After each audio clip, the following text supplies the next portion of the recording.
All right, so today we are going to be doing some before and after footage of the 3120. We're going to take the muffler off, which is just a muffler modded kind of thing. I put a 1.5 inch outlet pipe on it or whatever. We're going to make some cuts on it, and then we're going to switch it over to expansion chamber and increase the sprocket size. We're going to keep the same chain on it, but it will have to switch to a different bar because of the sprocket changes. But, you know, we're going to kind of see what happens the before and after. Expansion chambers add torque. Alcohol adds torque. Nitromethane adds torque. You got to build the engine for the RPM, but then you use these other methods to help build torque. So that's kind of what we're doing here. The saw has never been ported. I swapped out the carburetor to something that's a lot more tunable. It's an 880 carb actually, and I changed it out to an unlimited coil, and then I did the muffler mod. So those three changes. I did not do anything on the inside of that engine at all. And you're gonna get to kind of see the before and after of that change. And yeah, it should be kind of an interesting, probably not a very long video though. Just a little bit of before footage and a little bit of after.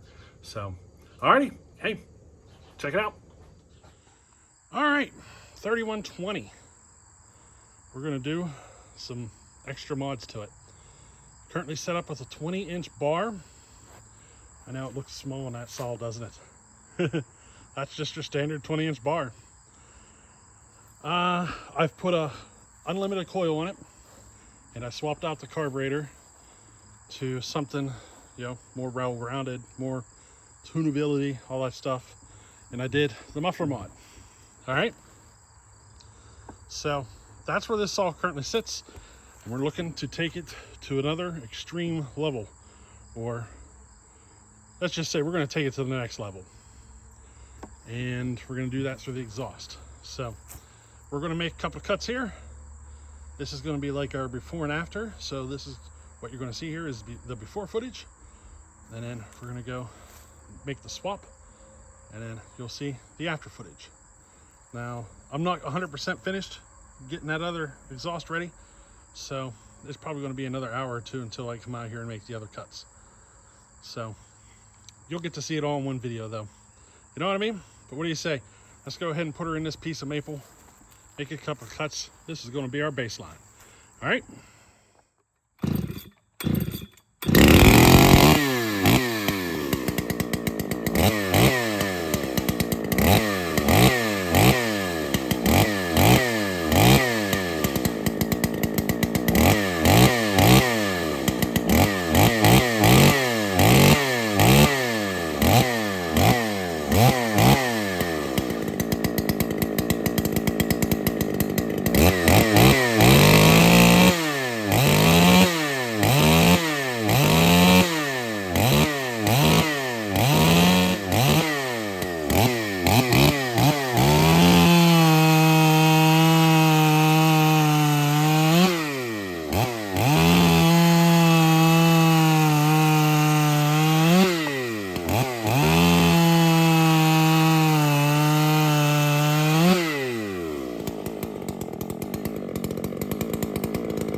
Well, there she is.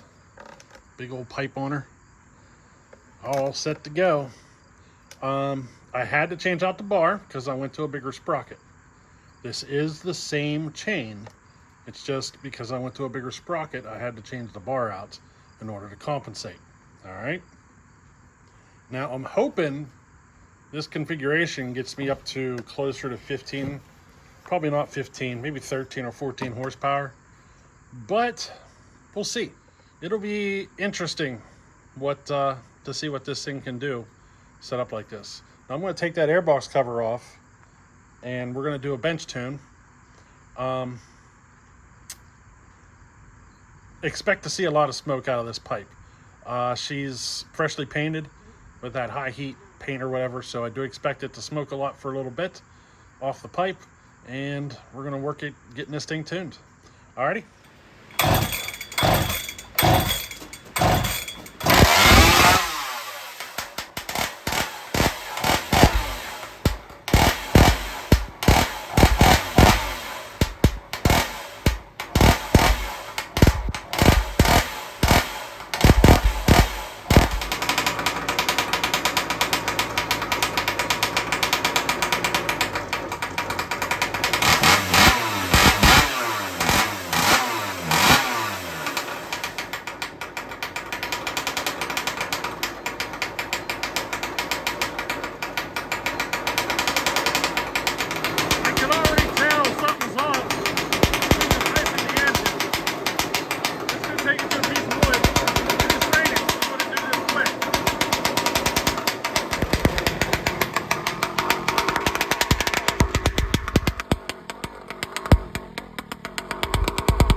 there you go.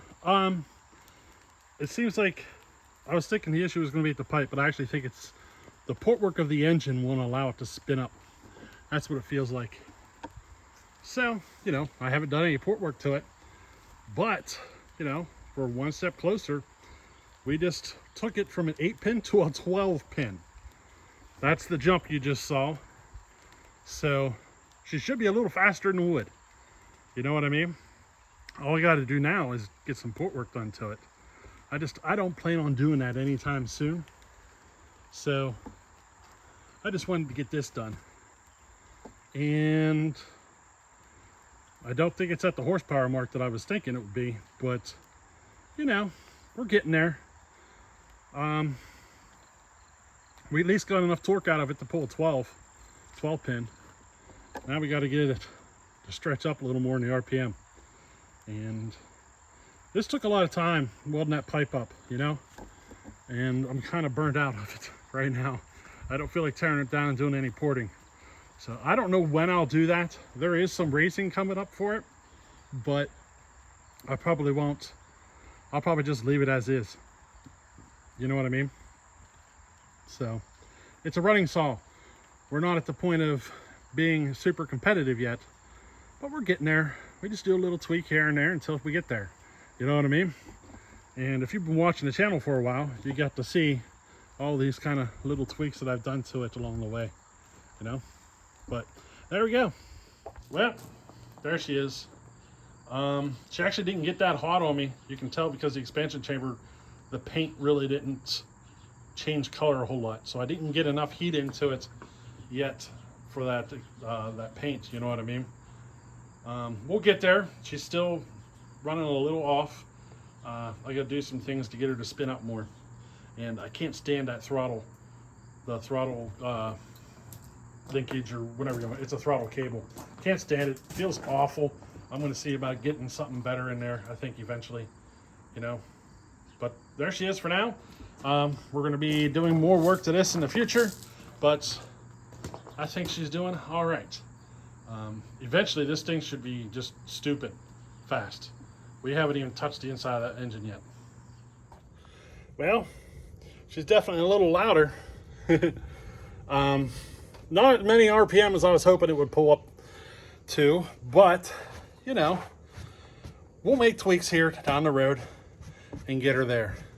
Do a little porting and stuff. The adjustments I'm making on the carb aren't making any changes to the RPM of the saw at all. So I think it needs some port work done to it. I have no idea what the numbers are. So, you know, I've never looked at it. But we are getting ready to rebuild the 5 cube. Okay. She blew up on us. You know what I mean? That's the cylinder, that's the head. We're getting ready to redo this. And that's the project I'm getting ready to get into. Besides that, I got a couple of saws. I want to do some some break-in cuts, really. Just go make some cuts and break them in a little more. So, and that's kind of what I'm going to be doing here the rest of the day. Well, not really the rest of the day. I'm going to take those 2 saws out for a test run, do a little tuning on them, and then I might come in and play with this 5 cube build, get it started. It's a 5 cube alcohol fueled expansion chamber race build that I'm working on. So yeah, hey, hope you enjoyed this short little video. Switching the 3120 from the regular muffler to the expansion chamber. Added enough torque to take it from an 8-pin to a 12-pin on that piece of wood. If I was cutting big wood with that saw, I'd leave it on the 8-pin. But the racing that we do with that saw, it's pretty much just on 8x8s. The 20-inch bar, because of the change on the sprocket size, I had to go to a modified bar, and there's only like 15 or 16 inches of usable bar because of the pipe, and I have to keep the dogs on there and kind of sticking out and stuff because of that, you know. But for 8 inches of wood or whatever, it's fine. That chain cut's freaking fantastic. I've been playing with the square for a while, and that chain is just phenomenal. You don't even tell, you can't even tell it's cutting. It just, it's kind of a weird feeling, you know? There's no resistance at all. It just cuts, you know? It just cuts through it like nothing. And I really like that chain. I've been developing it for a while, and that's kind of what our setup is for square chain. So, quick little video there on the 3120 build. And hey, we'll catch you later.